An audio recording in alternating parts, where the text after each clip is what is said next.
tad bit creepy today, but I have always wanted to do a zombie bride look. Now, I just love Halloween, but I know that this sounds weird. I don't really like the gory stuff and the bloody stuff, but yet I did this look. I just don't know. I'm a weird person, but I do love the things like Halloween Town and the leaves in the fall, you know, things like that. I just like that kind of stuff. But anyway, apart from that, I really do love how this look came out. Like, I look really creepy. So my family might be like, what the heck, Sam? What did you do? But then again, I'm always doing weird things in here, so it should not be a shocker. But I had such a blast putting this look together, and guys, it really did not take long at all. So if you do not have a Halloween costume or you didn't get to brainstorm any ideas, then you guys can just do this. I did not want to go all the way down to my neck because of my hair, but my hair is sticking to the makeup anyway, so I will have to wash it either way. So I mean, I guess I should have just painted my neck, right guys? But like I said, I love how this look came out. So let me cut all this chit chat and let's get right into this video.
Video. If you guys enjoyed it, please give it a big thumbs up.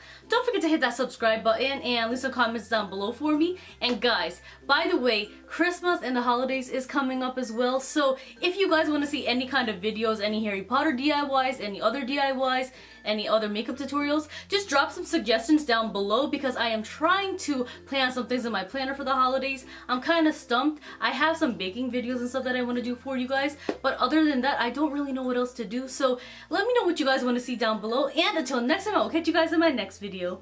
Bye! Mwah! I found